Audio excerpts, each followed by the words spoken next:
Alright, let's just rip the band-aid off, shall we? You're a high-income earner. Maybe you're pulling in six figures, maybe even multiple six figures. Your LinkedIn profile is probably dripping with Senior Specialist or Director of Innovation. Your parents are low-key bragging about you. And yet, when you look at your bank account on the 15th of the month, after rent, after that bougie brunch, after the latest tech gadget you needed for your productivity, you're staring down a number that gives off intense entry-level intern vibes. And you're almost 40. What gives? Welcome, my friends, to the existential dread of the financially illiterate high earner. Today, we're doing a full autopsy on why so many of you are making bank but still feel broke. This isn't just about saving more, this is about understanding the psychological warfare your own money wages against you. So, buckle up, because this 11-minute masterclass is going to hit harder than your last credit card statement. Hashtag the illusion of wealth, you're not rich, you're just expensive. Let's start with the most insidious villain in this tragic saga, the illusion of wealth. You get that fat paycheck, and suddenly, your brain starts doing acrobatics. It's like, oh, I make $150,000 a year, I'm practically a millionaire. No, Karen, you're not. You earn a lot, but you own very little. The moment that direct deposit hits, your internal accountant, who, let's be real, is probably high on dopamine, starts allocating funds to things you deserve. That's where the notorious lifestyle creep slithers in. Remember when you thought a $30 dinner was fancy? Now you wouldn't be caught dead at a place without artisanal microgreens and a sommelier who looks like he judges your life choices. Your rent goes from a reasonable studio to a spacious one-bedroom in a vibrant neighborhood. Your car, which used to be a reliable point A to point B machine, suddenly needs to be a German luxury sedan because it reflects your professional success. Here's the cold, hard math. If you make $150,000 a year, after taxes, 401k contributions, if you're even doing that, and health insurance, you're probably looking at around $8,000 to $9,000 take-home per month. Sounds like a lot, right? But then your $3,000 apartment, $800 car payment, $200 insurance, $1,000 for eating out, which is just survival in your expensive city, $300 for wellness, gym, cryotherapy, whatever, $500 for clothes, $200 for subscriptions you don't use, and a couple hundred for random experiences later. You're literally left with, maybe $500. And that's if you're disciplined. Most high earners are just letting their expenses balloon to meet their income, then wondering why they're always a week away from being able to pay an unexpected dental bill. You're not building wealth, you're building a very expensive hamster wheel. And it's exhausting.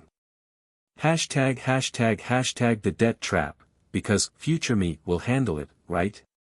Next up, the debt trap. This isn't just about credit cards, though they're certainly a major player.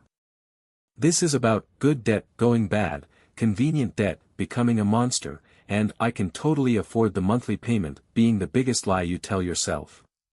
Let's talk about that G-Wagon or that Tesla you financed. Sure, the monthly payment might be $1,000. On a $150,000 salary, that feels manageable, right? But that's $12,000 a year for a depreciating asset. An asset that is draining your cash flow like a vampire at a blood drive. And don't forget the premium gas, the exorbitant insurance, and the oops, I curbed a wheel repair costs. That car could be a significant down payment on an investment property if you hadn't bought it. Then there are the credit cards. The high earner often has stellar credit, so they get those juicy high limits. Oh, I'll just put this $2,000 weekend trip on the card, I'll pay it off next month. Famous last words. Suddenly, next month turns into next quarter, and that 20% plus APR is working tirelessly against you. It's the silent killer of wealth accumulation.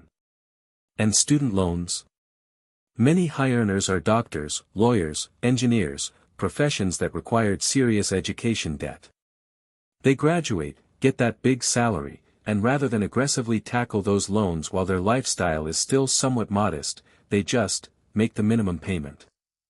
All while interest accrues, and their net worth remains stubbornly negative. You're literally paying a premium to delay financial freedom. It's giving, not understanding compound interest, and honestly, it's pathetic. Hashtag financial illiteracy, the unspoken epidemic of the educated elite. This one stings, but someone has to say it. A high IQ and a prestigious degree do not, I repeat, do not equate to financial literacy. In fact, sometimes, they actively hinder it. Many high-income earners are so good at their specific, niche skill that they outsource or completely ignore their personal finances. I'm too busy building this multi-million-dollar project / saving lives / litigating cases to bother with a budget. Bro, please. A budget is not a punishment, it's a map to your goals. You're literally flying blind, financially speaking. They don't know the difference between a Roth and a traditional IRA. They think investing is just buying whatever stock Jim Cramer screamed about last night. They have no emergency fund because I can always put it on the credit card. They don't understand the tax implications of their bonuses or stock options until April 14th, when they realize they owe enough to buy a small island. This isn't just a lack of knowledge, it's an active disinterest in the foundational principles of wealth building. While they're busy networking at expensive events, their peers with half their income but double their financial savvy are quietly compounding their investments, setting up automatic transfers, and building legitimate generational wealth. Your brain might be big, but if it's not learning how money works for you, then it's just a fancy paperweight when it comes to personal finance. Hashtag the YOLO culture and instant gratification syndrome. Let's be real, society, especially for our generation, has pushed this live in the moment, experience over possessions, YOLO mentality. And while there's value in living life, high-income earners often take this to a destructive extreme. Every weekend is a spontaneous trip, every celebration requires a lavish dinner, every stressful week demands a treat-yourself shopping spree. They're chasing dopamine hits, not financial independence. They see their peers on Instagram jet-setting to Bali, buying designer bags, and think, I make more than them, I deserve that. This constant comparison fuels an endless cycle of instant gratification. The future, like retirement, feels so far away, so abstract. Why save for a life you can't even conceptualize when you can have that immediate thrill of a new purchase or an exotic getaway? This isn't to say don't enjoy your life, but when every single disposable dollar is immediately disposable on fleeting pleasures, you're literally just burning your future wealth. The emotional high from a new gadget lasts about a week. The financial security of a robust investment portfolio lasts a lifetime. Choose your fighter, but understand the consequences. Hashtag the side hustle trap, making more, managing less. This one is subtle but insidious. Many high-income earners, feeling the pinch of their over-leveraged lifestyles, don't stop their spending. Instead, they think, I just need to make more money. So they take on extra projects, consult on the side, or start a passion project that eats up their evenings and weekends. And sure, they might pull in an extra $20,000, $30,000, even $50,000 a year. But what happens? Two things. One, they often just feed that extra income right back into their lifestyle creep. That $50,000 bonus? Oh, that's going straight to a down payment on a bigger house, or an even fancier car. The problem isn't the income anymore, it's the income-to-expense ratio and the lack of financial discipline. 2, they burn out. This relentless pursuit of more money, without addressing the underlying issues of spending and financial management, leads to exhaustion. And what do burned-out people do? They treat themselves with expensive self-care, vacations, or impulse buys, completely negating any financial gains from their side hustle.